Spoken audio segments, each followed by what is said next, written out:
পরের অঙ্ক 5-এর গুলোতে বলেছে নিধান নির্ণয় করো, অর্থাৎ এবারে বেস গুলোকে আমাদের নির্ণয় করতে হবে। প্রথম অঙ্কটা বলছে 0.01 এর লগারিদম -2, এটা হাইফেন নয়। ওকে, নিধান আমাদের জানা নেই, তো আমরা নিধান ধরে নেব আমরা নিধান এক্স ধরি, নিধান সমান এক্স। তাহলে এবারে আমাদের লগারিদম ফর্মে আমরা লিখতে পারবো যে এটা নিধান, ঘাত আছে এটা, মান পাওয়া গেছে এটা, লেখা যায় যত log to the base x of 0.01 is equal to -2। নিধান হচ্ছে আমাদের x, ঘাত হচ্ছে আমাদের -2, মান এসেছে 0.01। তাহলে সূচক তত্ত্বে নিয়ে গেলে পাওয়া যায়, এক্সপোনেনশিয়াল ফর্মে নিয়ে গেলে পাওয়া যায় x to the power -2 is equal to 0.01। 0.01 মানে 1/100। 1/100 কে আমরা কি লেখা যায়? 1/10 স্কোয়ার। 10 স্কোয়ার কে 1/10 স্কোয়ার, এটা 10 পাওয়ারটা রয়েছে হরে, আমরা উপরে নিয়ে চলে যেতে পারি। a to the power -n equal to 1/a to the power n, ঠিক উল্টো দিকে যদি যাওয়া যায় তাহলে আমরা লিখে দেবো x to the power -2 is equal to 10 to the power -2। তাহলে অবশ্যই রাশি দুটো যেহেতু সমান চিহ্ন দ্বারা সমান করা হয়েছে, পাওয়ার দুটো সেম আছে, তাহলে অবশ্যই বেস দুটো সেম হবে। অতএব x equal to 10। পরের অঙ্ক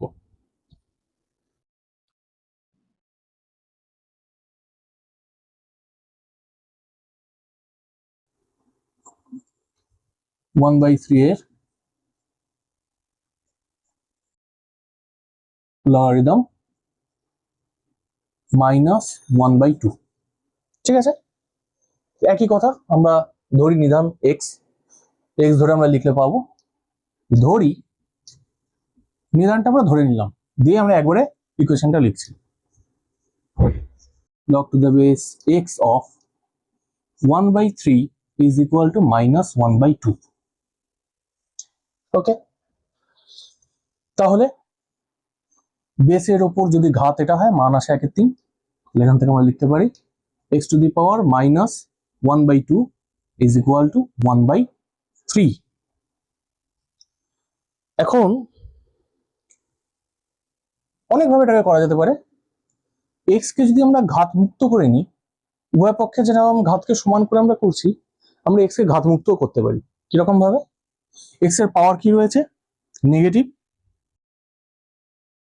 তাহলে এইটাকে আমরা লিখলাম যেমন আছে তেমন রেখে, এর সাথে আমরা হোল পাওয়ার নিলাম, আর একটা নেগেটিভ, এমন একটা সংখ্যা নিলাম সেটা নেগেটিভ সংখ্যা, যাতে a to the power m whole to the power n এর সূত্রতে মাইনাসে মাইনাসে প্লাস হয়ে যায়। এবং 1/2 এর ইনভার্স নেবো আমরা, অর্থাৎ 2 নেব। এবার m whole to the power n এর সূত্রতে এই দুটো গুণ হয়ে গেলে হয়ে যাবে x to the power 1। তাহলে বাম পক্ষে আমরা যখন এই পাওয়ারটা নিলাম, অবশ্যই আমাদের ডান পক্ষেও নিতে হবে, 1/3 হোল টু দি পাওয়ার। আচ্ছা, আরেকটা কাজ আমরা করে রাখতে পারি আগের লাইনে, এটাকে আমরা করে রাখতে পারি যে 3 to the power -1, 3 to the power -1। ওকে, বাম পক্ষের উপরে যে পাওয়ারটা নিয়েছি, ডান পক্ষের উপরে সেম পাওয়ার নিতে হবে আমাদের, সমান চিহ্ন দুদিকে একই অপারেশন করতে হয়। ওকে, তাহলে পরের লাইনে a to the power m whole to the power n এর সূত্র, x to the power -1/2 এর সাথে গুণ হচ্ছে -2, এই দুটো ক্যান্সেল হয়ে যাবে, মাইনাস মাইনাস প্লাস, 2 আর হাফ গুণ করলে 1।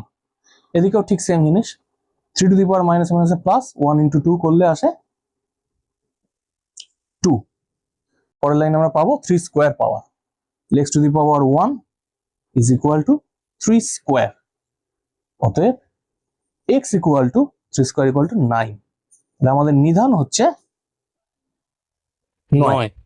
পরের অঙ্ক গতে বলছে 144 এর লগারিদম 4, একই কথা, ধরে নেওয়া হলো বেস x।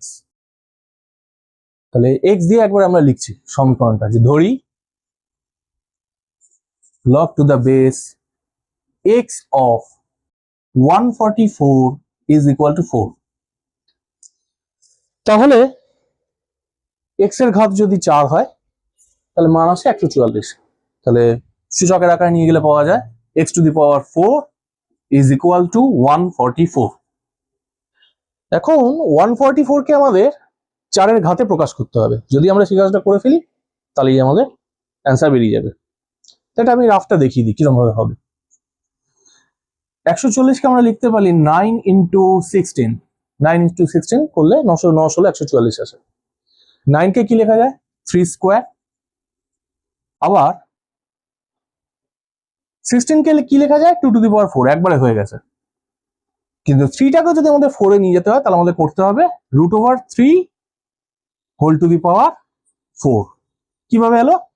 3 নিজেই হচ্ছে √3 এর স্কোয়ার, আর তার উপর একটা স্কোয়ার রয়েছে, a⁴m পাওয়ার দুটো গুণ হয়ে গেল √3 আগেও এরকম অঙ্ক হয়েছে ইন্টু 2⁴। তাহলে এখানে দুটো আলাদা আলাদা বেস, অপারেশন হচ্ছে গুণ, পাওয়ার আছে সেম, তাহলে বেস দুটোকে গুণ আকারে লেখা যেতে পারে 2√3 4। তাহলে 144 কে যদি আমরা চতুর্থ ঘাতে লিখি তাহলে আসবে 144 সমান সমান 2√3 তাহলে আমরা লিখছি x⁴ ইজ ইকুয়াল টু 2√3 ওকে।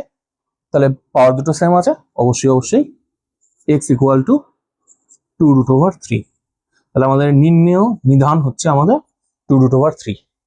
পরের অঙ্কতে বলেছে 1/a লগারিদম -1। ওকে, ধরে নেওয়া হলো আমাদের নিধান হলো x। তাহলে লেখা যেতে পারে ধরি